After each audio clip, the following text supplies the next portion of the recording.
moments that shift more than circumstances, they shift atmospheres. And while the world may not have noticed, heaven did. Some victories don't come with crowd stage lights or fanfare.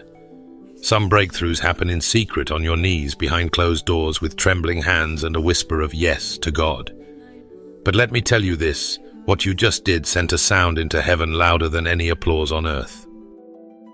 You didn't stumble across this message by accident. Heaven orchestrated this moment as confirmation, because today in your quiet act of obedience, you touched the heart of God. Maybe it didn't feel like much. Maybe it looked like surrender, forgiveness, sacrifice, or even just a choice to trust one more time when everything in you wanted to quit. But whatever it was, it registered in the throne room. You see, heaven is not moved by public success nearly as much as it is moved by private surrender. That fragile yes, the one you barely whispered, carried eternal weight. Psalm 56 verse 8 tells us that God collects your tears in his bottle, not a single drop is wasted. So when you chose faith over fear, love over bitterness, or obedience over convenience, you weren't just making a choice, you were echoing eternity. There's something sacred about the unseen moments. That small act of faith you thought no one noticed became a declaration in the spirit realm. Demons trembled, angels leaned in, and your Father in heaven stood to celebrate not because of what the world sees, but because of what heaven knows you just did. Luke 15 verse 10 reminds us that there is joy in the presence of the angels over one sinner who repents. But the truth goes even deeper. There is celebration every time you realign with heaven's heart. God's response is not hype, it's holy. His joy over you isn't dependent on the magnitude of your action in human terms. It's the posture of your heart that moves him.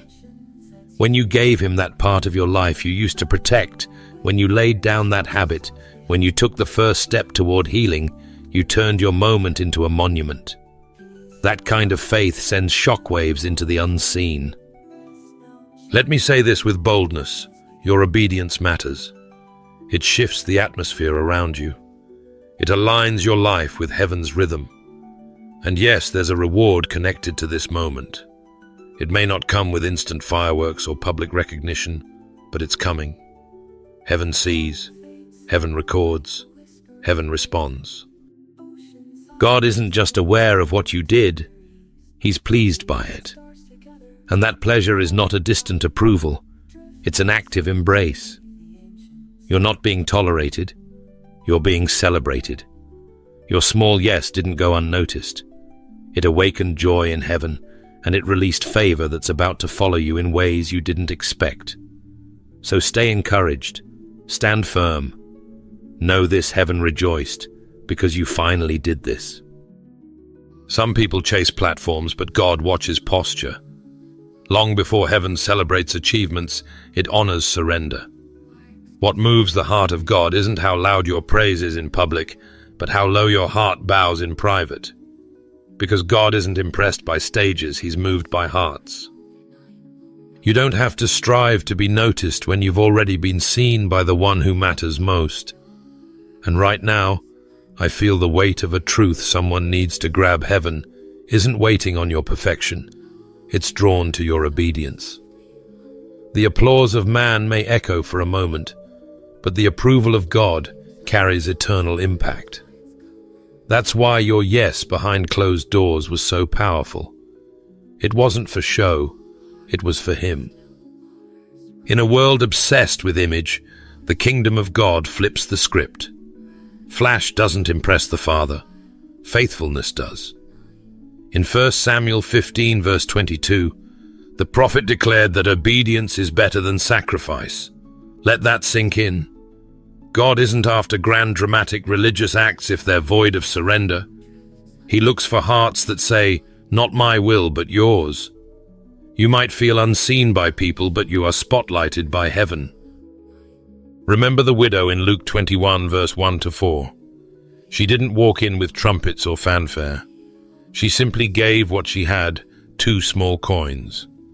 But those coins weighed heavy in the hands of Jesus because they carried pure, surrendered trust.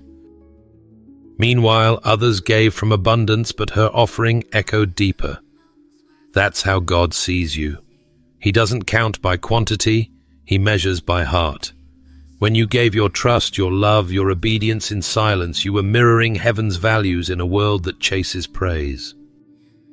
The spotlight doesn't sanctify the soul, surrender does. God is not after your performance, he wants your permission. He doesn't want you to act perfect, he wants access to the real you. And when you gave him that access, even in your weakness, heaven responded. Matthew 6 verse 4 reminds us that what's done in secret is seen by the Father who rewards openly. And that reward isn't just blessings, it's alignment, peace power, and divine affirmation. You may not have walked across a stage, but you walked through a fire, and you did it in faith. You may not have posted it, but heaven posted angels on assignment around you. You may not have heard applause from men, but you caused a standing ovation in the spirit realm. Because while earth celebrates noise, heaven celebrates the sound of surrender, and you released that sound when you said yes. Humility doesn't hide your power, it unlocks it. The moment you turned away from recognition and bowed to obedience, heaven leaned in. What the world overlooks, God magnifies.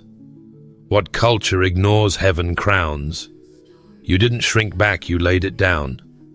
And that is the kind of act that causes God to rejoice over you with singing, as Zephaniah 3 verse 17 declares.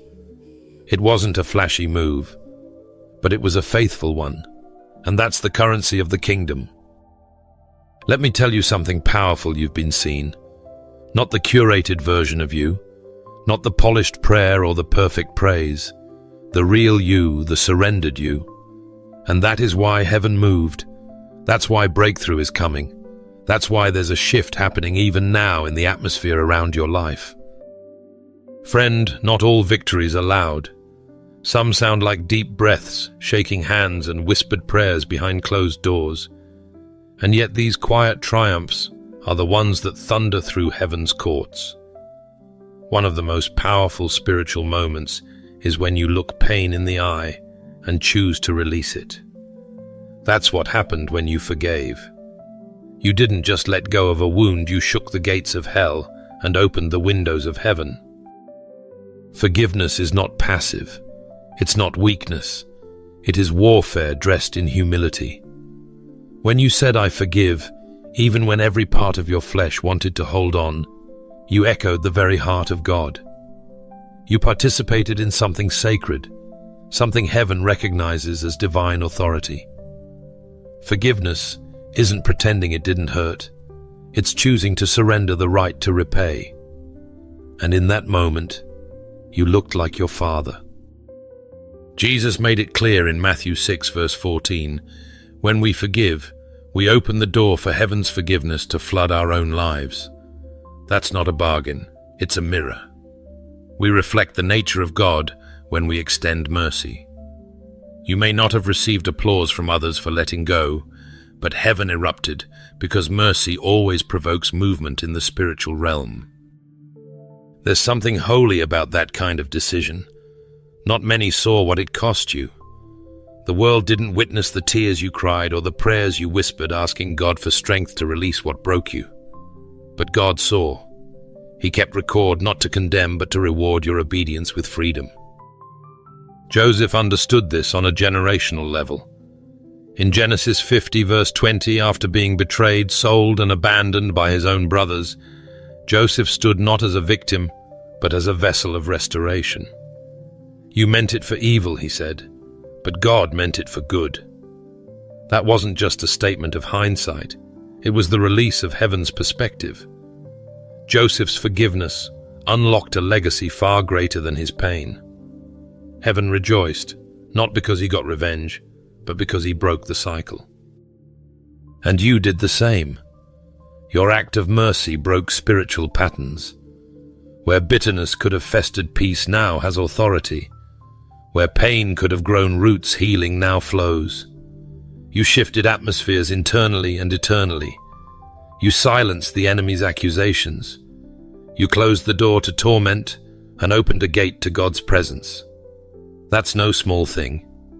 That's spiritual violence done with gentle hands. Colossians 3 verse 13 reminds us to forgive as the Lord forgave us. But that's not just a rule, it's a release. Every time you forgive, you align yourself with the finished work of the cross. You point to the greatest act of love history has ever known. And when you do that, heaven takes notice because you've become a living testimony of redemption. The moment you chose mercy over bitterness, chains fell. Not just from them, from you. The moment you forgave, a weight lifted. Peace began to breathe again. Joy found room to return. And heaven rejoiced. Not because it was easy, but because it was holy. Because in that quiet, costly moment, you preached the gospel without using words. The world may never know the pain you carried, but heaven saw the war you won, and the cross. It was reflected in your release. That's why the rejoicing wasn't symbolic. It was real. Angels celebrated. The Father smiled, because one of his children chose to look like him. And in that decision, eternity echoed back with approval. Some moments pass by unnoticed on earth, but in heaven, they're recorded like thunder. One of those moments was when you gave, not because you had extra, but because you trusted God more than your circumstances. You didn't wait until it was easy. You moved when it was costly. And that kind of giving doesn't just bless, it breaks barriers in the spirit realm. There's a divine distinction between giving from convenience and giving from conviction. When Jesus sat near the treasury in Mark 12, verse 42 to 44, he wasn't watching the amounts, he was watching the hearts. The rich gave out of surplus, but it was the widow, the one with only 2 coins, who stopped heaven. Her sacrifice was small in human terms, but massive in the eyes of God. Because God never counts your offering by what you gave, he measures it by what you kept. And when you gave from lack, not luxury, it wasn't just generosity, it was worship. That's what happened when you opened your hand. You weren't trying to impress anyone. You weren't after applause. You simply obeyed. And that obedience whispered a language only heaven understands: faith. The kind of faith that says, God, I trust you even when I don't see the return yet. That's the currency of the kingdom. Sacrificial generosity carries a weight far beyond the gift itself. It activates the supernatural. It shifts the atmosphere around you. When you give in obedience, even in uncertainty, you're not losing, you're sowing. And the soil of sacrifice always yields a supernatural harvest. That's not hype. That's how heaven works. Paul reminded the church in 2 Corinthians 9 verse 7 that God loves a cheerful giver, not because he needs our money, but because giving reveals the posture of our heart. Every time you sow, especially when it costs you, you declare, God, you're my source, you're my provider, you're my security. And that declaration doesn't fade, it echoes. Your gift became a sound of trust, one that reached the ears of the King. It's easy to give when you're full, but it's holy to give when you're empty. That's when giving becomes a weapon.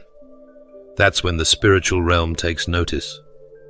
You may not have realized it at the time, but the moment you gave, angels were released. Assignments were activated, doors were unlocked. Why? Because your faith moved you, and faith always moves God. Proverbs 11 verse 25 declares that a generous soul will be made rich, and those who refresh others will themselves be refreshed. That's not just a financial principle, it's a spiritual one. When you give sacrificially, you position yourself for God's divine replenishment. You didn't just release a seed, you released a sound that says, God, I know who holds my future. And heaven responded. Sometimes the most powerful offerings are the quietest ones. No one may have seen you give. Maybe it wasn't public. Maybe it wasn't flashy. But God saw it. And not only did he see it, he smiled over it. Because you didn't give to be noticed by people. You gave because you trust the one who sees in secret and rewards in ways no one else can. Heaven's economy has never operated by earthly math. It's not about how much, it's about how pure. And what you gave was pure. It came from the deep place. It came from that private wrestle between, can I really afford this, and can I afford not to obey? And when you chose obedience, you tapped into a law of multiplication that doesn't depend on human understanding. This is why your gift mattered. Not because of what you lost, but because of what you unlocked. God saw your need. He saw your lack. And still you trusted him with your seed. You didn't give to get, you gave to glorify. And that sound shook the heavens.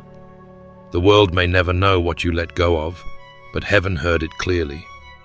It wasn't just a donation. It was a declaration. And in response, God is moving. When the noise fades and the answers are delayed, that's when true faith speaks the loudest. Not through grand declarations, but through steady devotion. When your hands stayed lifted in worship and your knees bent in prayer, even as heaven seemed quiet, that wasn't weakness. That was spiritual strength forged in silence. Some of the greatest movements in heaven begin in the stillness of earth, not in the spotlight, but in the secret place. Abraham understood this kind of waiting. Decades passed between the promise and the fulfillment, yet Scripture says he did not waver through unbelief. Romans 4 verse 20. That's the kind of faith that doesn't just echo in the corridors of time, it stirs heaven itself. When you choose to believe in what you haven't seen yet, the spirit realm leans in. That faith is not just seen, it's celebrated. God is not impressed by faith that only shows up when the blessings do. What touches his heart is the kind of faith that keeps believing when there's no evidence in sight. When Hebrews 11 verse 6 tells us that without faith it is impossible to please God, it's not talking about loud faith, it's talking about lasting faith. The faith that prays again when nothing seems to change. The faith that says amen when the promise still feels a million miles away. The faith that shows up to the altar again and again even when you're tired. There's something sacred about the silence. Not because God has forgotten you, but because he's forming you. Silence is not absence, it's invitation. It's the divine classroom where trust is refined and dependence is deepened. In those moments when you wondered if heaven heard you, the angels were actually on the edge of their seats. Why? Because your persistence in the quiet revealed a depth of faith that many never reach. You see, this kind of faith is rare. It doesn't demand signs. It doesn't chase feelings. It simply believes because it knows who God is. That's why James chapter 1 verse 4 urges us to let perseverance finish its work.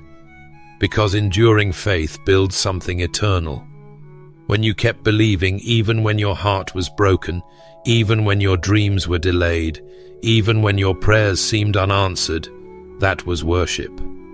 Pure, undiluted, holy. Don't underestimate what your quiet trust has done in the spirit realm.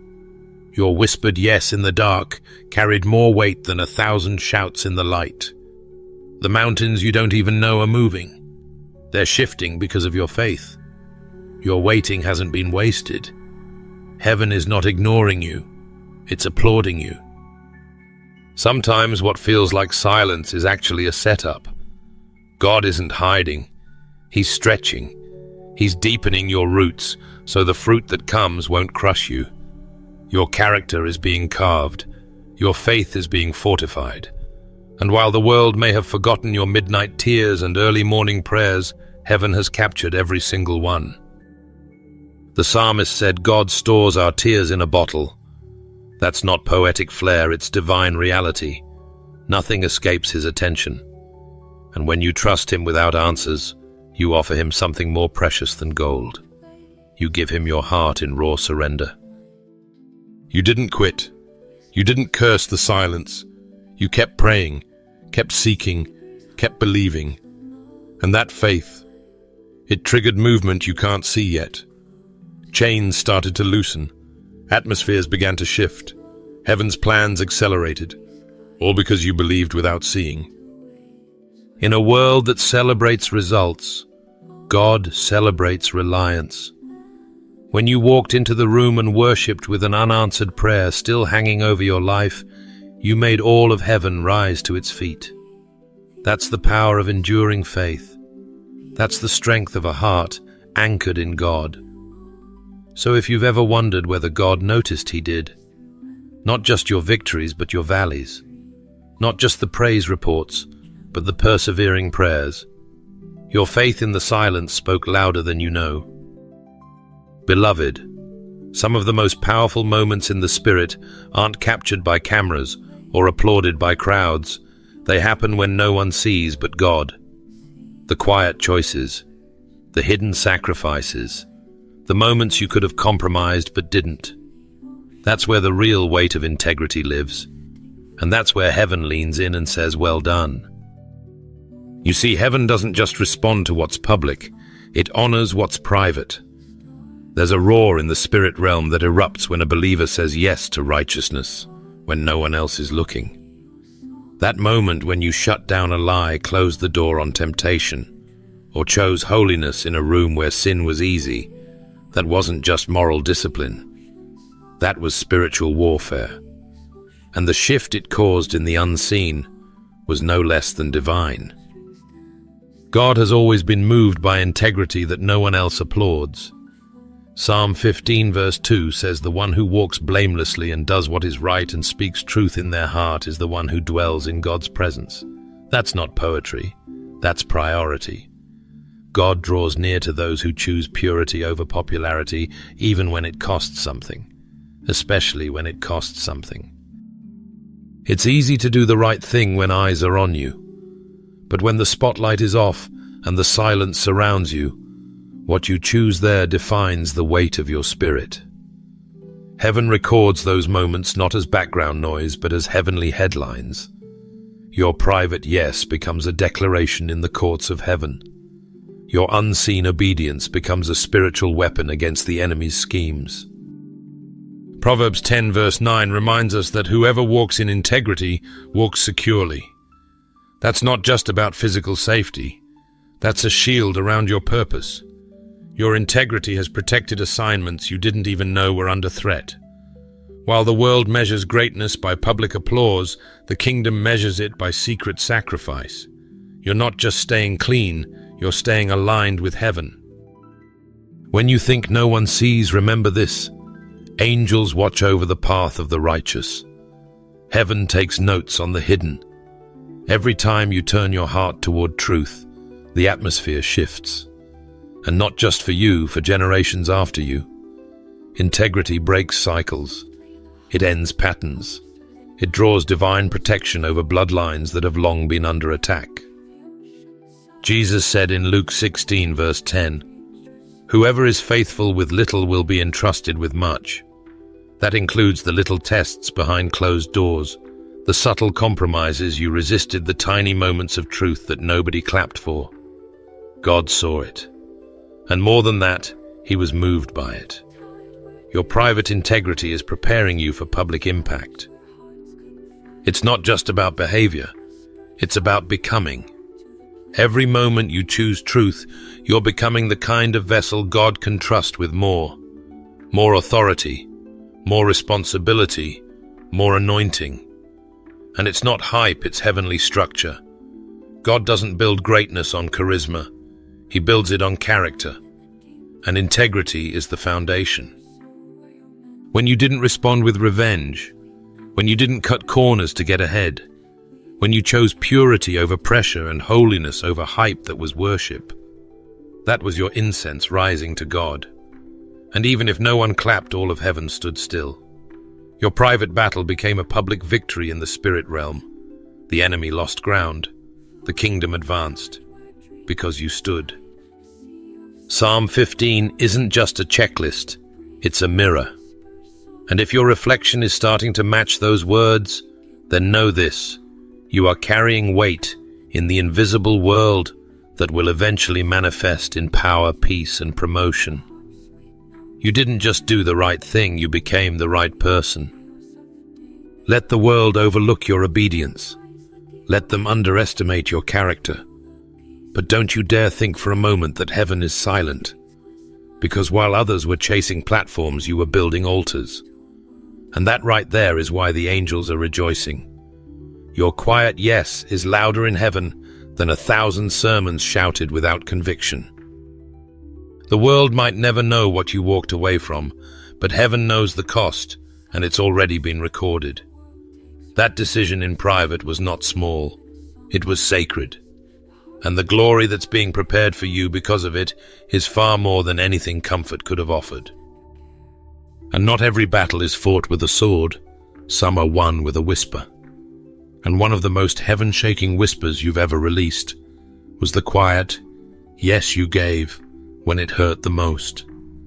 That moment didn't echo through social media or catch the world's attention, but heaven heard it as thunder.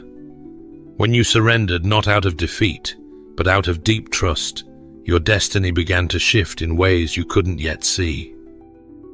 There is something sacred about surrender that doesn't need to be loud to be powerful. When Jesus knelt in Gethsemane and said, "Not my will, but yours be done," Luke 22, verse 42, he wasn't giving up. He was giving over. And in that surrender, history pivoted. Victory began not at the cross, but in the garden where his will bowed to the Father's.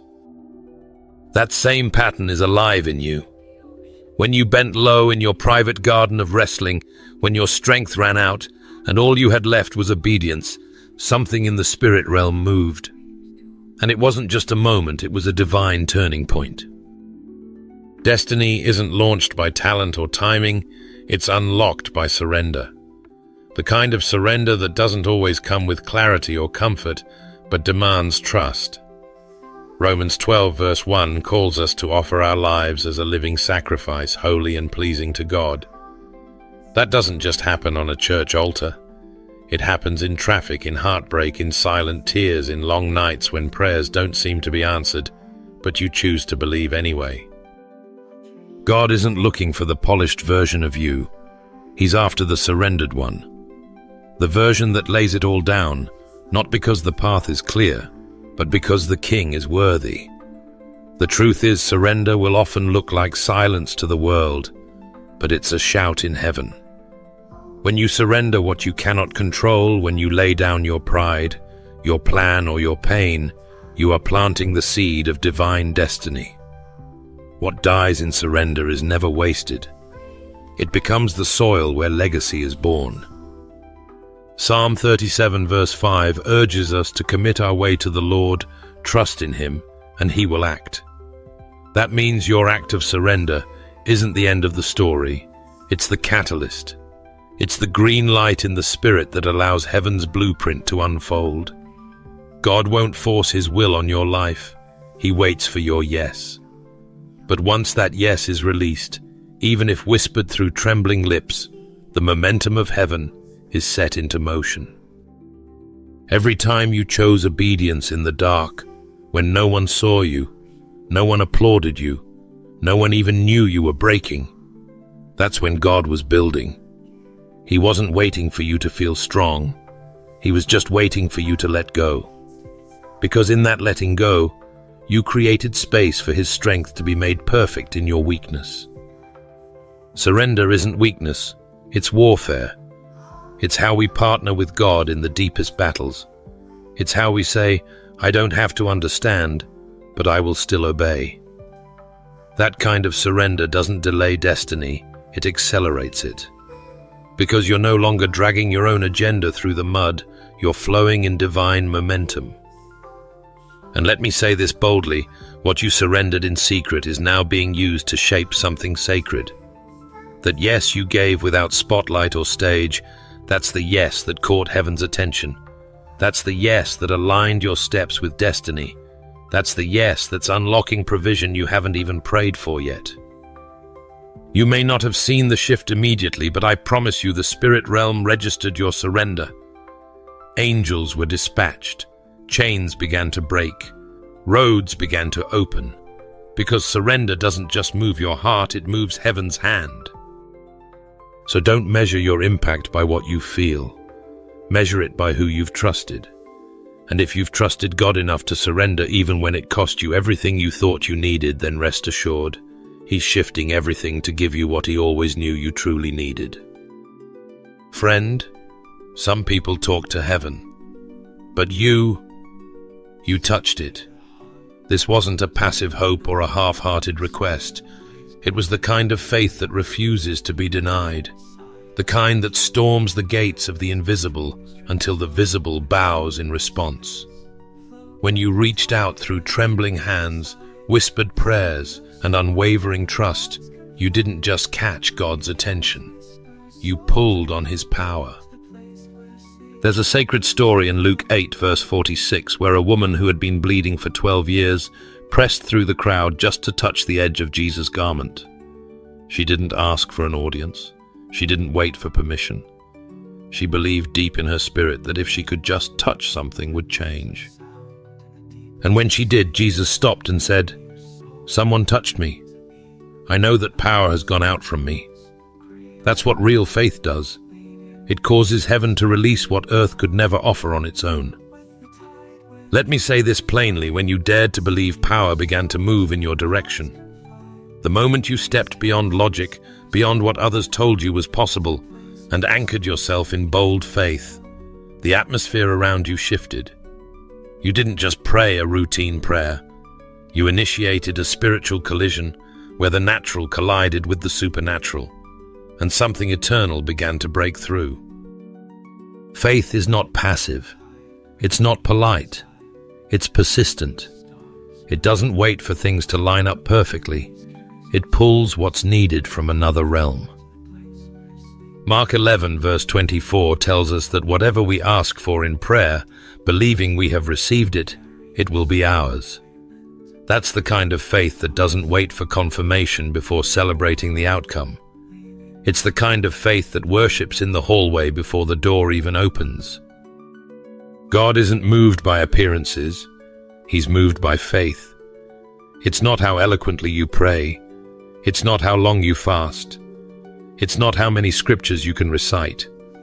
It's hunger that stirs the heart of heaven.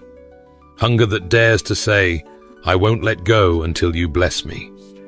And when that kind of hunger meets the unwavering belief in God's power, heaven releases what no system, no expert, and no resource could manufacture. This is the holy truth. The kingdom doesn't respond to hierarchy, it responds to hunger. And your hunger made a sound in the spirit that was louder than 1,000 empty prayers.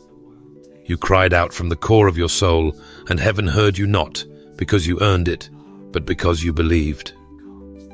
Maybe no one around you saw it. Maybe your breakthrough hasn't hit the surface yet. But Ephesians 3 verse 20 reminds us that God is able to do immeasurably more than we ask or imagine according to the power that is already at work within us. The transaction has already begun. The pull of your faith has set divine things in motion. Breakthroughs that haven't yet arrived in the physical are already moving in the spiritual. You've stepped into a space where God honors your reach. Every time you stretched beyond your weariness, beyond your doubt, beyond your past disappointments, faith responded like a magnet drawing virtue from the heart of the Father. You weren't begging. You were believing. You weren't performing. You were positioning yourself for overflow. And I need you to hear this with everything in you. Your faith did not go unnoticed. You may not have seen lightning flash or heard thunder roll, but power was released the moment you chose to trust beyond what you could touch. You moved heaven by believing that it could move for you.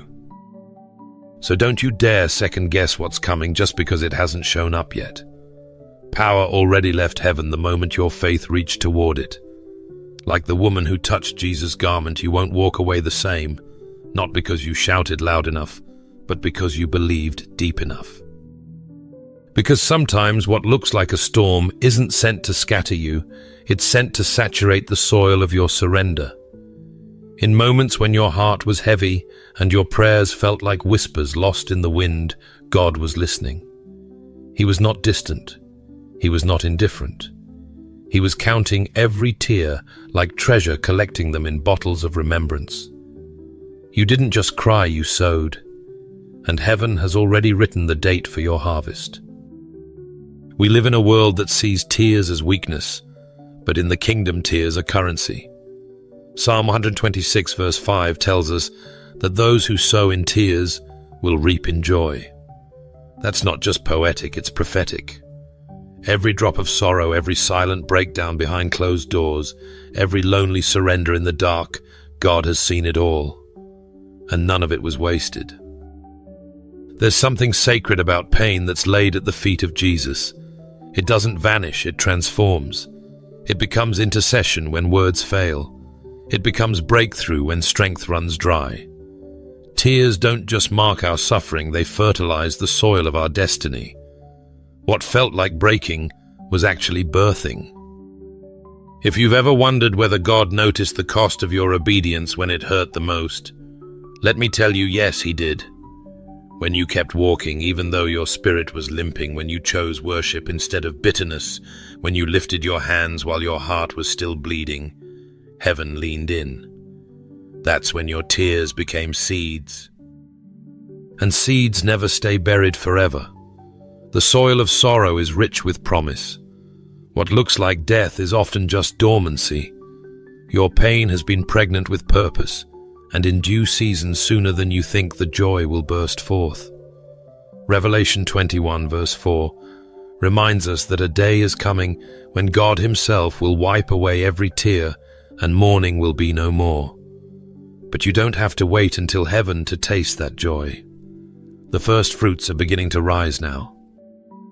You may not feel it yet, but underneath the surface, heaven has been orchestrating divine reversals. The things that once brought you to your knees will soon lift your hands in praise. The very story that tried to silence your hope will become the loudest testimony of God's faithfulness.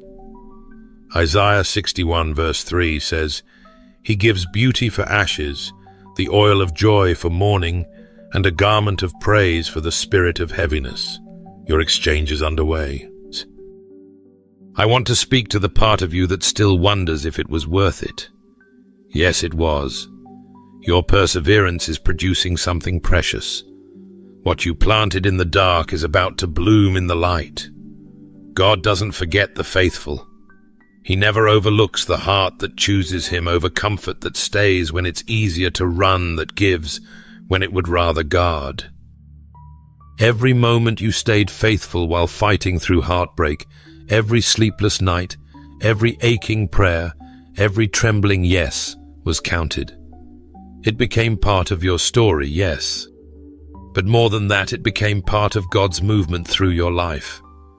The enemy thought your tears were a sign of weakness. But in heaven's economy, they were a down payment on revival. You're about to reap joy that doesn't even make sense. Joy that's deeper than your understanding and louder than your circumstances. Joy that heals memories and rewrites endings. And when that joy arrives, it won't be quiet. It will echo. It will testify. It will bless others who are still walking through the fields you once wept in. Because what God is doing in you is never just for you. Your harvest will feed others. Your testimony will water the dry places in someone else's life. The joy that's coming will spread like wildfire because it's not manufactured. It's matured, birthed in brokenness, refined in silence, crowned in glory. So don't let the enemy convince you that your tears were wasted. They weren't a detour, they were destiny unfolding. And now the soil of your sorrow is breaking open with joy that cannot be stopped. Heaven didn't just see your pain, it planted something powerful in the middle of it. And now it's time to watch it bloom. What begins in quiet surrender always ends in glorious display. There is a moment, an invisible divine turning point, when what heaven has been rejoicing over in secret becomes impossible to hide on earth. It's not just a spiritual shift anymore. It's visible, tangible, felt, heard. And you, my friend, are on the edge of that moment. Because when God begins to manifest what he's been building in the unseen, testimonies erupt. Suddenly what looked ordinary becomes drenched in glory. What felt hidden becomes undeniable. Psalm 126 verse 2 prophesies this very reality. Our mouths were filled with laughter, our tongues with songs of joy. Then it was said among the nations, the Lord has done great things for them. That's where you're headed, into a chapter where your secret sacrifices, your quiet obedience, your midnight prayers, those moments that didn't trend, didn't get applause, didn't earn attention, are about to echo as public praise. Heaven has already celebrated your faithfulness. Now earth is about to catch up. And when it does, it won't just elevate you, it will glorify him. The power of a testimony lies not just in what happened, but in who gets the glory. And when God raises something in your life that everyone thought was finished, overlooked, or impossible, no one will be able to deny the author of your story. You won't have to explain yourself. The fruit will speak. The favor will speak. The freedom will speak. Isaiah 60 verse 1 declares, Arise, shine, for your light has come, and the glory of the Lord rises upon you. That's not just a poetic encouragement, it's a prophetic instruction. Your hidden season is giving way to revelation. God is about to make it known. You've walked through the shadows with integrity. You've obeyed when no one was watching, and heaven has rejoiced. But the celebration doesn't stay confined to the spiritual realm. It begins to break into the natural shifting relationships, opening doors, healing wounds, restoring time. The applause of angels becomes the astonishment of man. Your yes to God becomes a lifeline for someone else still fighting to say theirs. Don't underestimate what God can do through a yielded life. People will watch the unfolding of your story and say, only God could have done this. Because what you carry isn't just survival, it's supernatural. You're not just blessed, you're marked. And that mark will become a testimony that breaks chains in others. There's a sound that travels farther than noise. It's the sound of a life transformed. Revelation 12 verse 11 reminds us that they overcame by the blood of the Lamb and by the word of their testimony. Your story is not just yours, it's a spiritual weapon. Every healed wound, every restored relationship, every mountain moved will be a megaphone for God's glory. You don't need a platform to be effective. Your breakthrough will preach without a microphone. Your transformation will evangelize without a stage. God is about to use your journey as a blueprint, not of perfection, but of redemption. Not of ease, but of endurance. Your life will shout what your silence once held, and others will find courage not because you did everything right, but because you let God rewrite what was wrong. You've been faithful in the field, now it's time for the fruit. You've stewarded the promise, now comes the performance. You've whispered yes through tears, now comes the roar of testimony through joy. The season of hiding is breaking open. The veil is lifting. What God has been cultivating in the soil of surrender is about to bloom in front of everyone. And it's not to make your name known. It's to make His glory visible. Heaven's rejoicing wasn't the end. It was the beginning. Now comes the ripple, the echo, the manifestation. Get ready to laugh again. Get ready to see people who once doubted you come back saying, truly the Lord has done great things, because He has. And what was once private praise is becoming public proof. You're not just stepping into favor, you're stepping into fulfillment. The waiting was never wasted. The weeping was never ignored.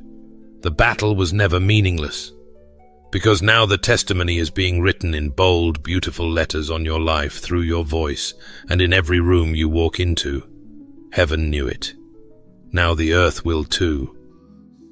Every ending that feels sacred is often just a disguised beginning. You may have thought this moment was the culmination of waiting, praying, surrendering. But in the kingdom of God, moments like these are never where the story stops. They are where everything begins to accelerate. Heaven's celebration wasn't a conclusion, it was confirmation. A divine endorsement that says, keep going, you're right on track. What was honored in the spirit is now about to be revealed in your steps, your choices, your assignments. The joy in heaven has released momentum on earth, and you're not returning to life as usual. You're stepping into a season of unusual grace and divine unfolding. This is where purpose starts speaking louder than pain. This is where your hidden seeds begin to push through the surface. 1 Corinthians 2 verse 9 declares that no eye has seen, no ear has heard, and no human mind has conceived what God has prepared for those who love Him. And that's not just poetic language. That's a prophetic promise for those who choose surrender over safety, faith over fear, obedience over opinion. What you did in secret unlocked a future that is bigger than you can currently comprehend. The ripple effect of your yes will reach places your feet haven't even stepped yet. You didn't just release one act of obedience, you planted a legacy. Galatians 6 verse 9 encourages us not to grow weary in well-doing, for in due season we will reap if we do not give up. Hear me, you are in the middle of that due season. The atmosphere around you is shifting because of the obedience within you. Your surrender has created traction in the spirit, and that traction is pulling purpose, provision, and divine encounters into alignment. The spiritual ground under your life is now fertile.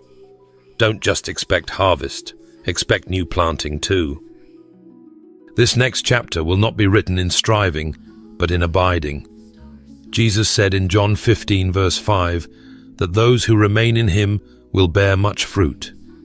Your job now is not to manufacture outcomes, but to stay connected, to stay surrendered, to keep saying yes even when the room is quiet and no one's watching. That's how you keep heaven close and momentum alive. Don't underestimate the power of quiet consistency. It's not flashy, but it's fruitful. It doesn't demand attention, but it captures the heart of God. The shift that just took place in your spirit wasn't meant to fade, it was meant to fuel a new way of living. So stay steady, keep planting in faith, praying with passion, giving when it stretches you, and choosing integrity when no one sees. Today's surrender isn't the end of your story, it's the beginning of a new chapter.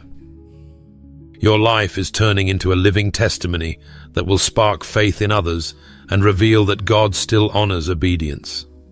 This isn't a conclusion, it's a divine continuation. Heaven has begun a ripple through your life, and it's just the beginning. Walk boldly, live surrendered. God is moving. Before we close this message, I want to personally invite you to take a sacred pause and join me in a fervent prayer. Let's go before the Lord together, not just with words, but with hearts wide open, ready to honor Him for what He's doing in and through us. Let's pray. Heavenly Father, we come before You with reverence and gratitude, knowing that You are here closer than breath, deeper than thought. You are holy, You are just, and yet You delight in being near to us. Thank You for seeing what no one else saw. Thank You for celebrating what seemed small on earth but thundered in heaven. You are the God who notices the hidden yes, who counts the unseen tears, who receives the quiet surrender like a fragrant offering. Lord, we don't take lightly what You've stirred in our hearts. You could have passed us by, but instead You leaned in. You called us by name, whispered destiny into our bones, and waited patiently as we wrestled with fear and hesitation. But today, we thank You for the strength You gave us to respond. That fragile step we took toward obedience, we now see It was your Spirit carrying us all along. God, we praise you not just for what you've done, but for who you are. You rejoice over us with singing. You collect our tears and number our steps. You are not a distant judge, but a present Father. And when we moved in faith, when we finally laid it down, let it go, said yes, forgave, surrendered, trusted, you didn't just nod quietly from heaven. You rejoiced. You celebrated. All of heaven erupted with joy, because you value obedience over applause and heart posture over performance. So, Lord, we pray right now for more than just a fleeting feeling. We ask for a holy sealing. Let what you started take root in us. Let the spiritual momentum that's been released tonight carry us into deeper surrender, bolder obedience, and purer worship. We don't want to go back to routine. We don't want to shrink back into silence. Mark us, God, with the kind of faith that still responds when no one's watching. For the person who's still unsure if what they did mattered, remind them right now that heaven took notice. Let your Spirit affirm them in a way no words ever could. Speak peace into their heart and assurance into their soul. Let them know this is only the beginning of a story that you're writing with glory. We surrender afresh right here. Whatever the cost, whatever the call, we say yes again. Because you are worthy. Worthy of the hidden obedience, the unseen sacrifices, the quiet tears, the surrendered dreams. You are worth it all. And Father, as we go forward, let us live lives that cause heaven to rejoice again and again. May we walk so closely with you that our steps echo your Spirit's rhythm. Let us be the kind of people who bring heaven to earth, not with noise, but with presence, with humility, with purity, with truth. Let your glory be revealed through the way we live, love, give, and serve. We thank you for your mercy. We thank you for your patience. We thank you for meeting us in silence and lifting us with joy. Let every seed we've planted in faith bloom in its appointed season, and may we never lose the wonder that you, the King of all, delight in us. In Jesus' name we pray, Amen. If this message has stirred your heart or confirmed something deep in your spirit, I warmly invite you to like this video, subscribe to the channel, and share it with someone who needs to know that heaven celebrates even the quietest act of obedience. Thank you for being part of this growing community of faith. May God continue to lead, affirm, and bless you as you walk in surrender and purpose.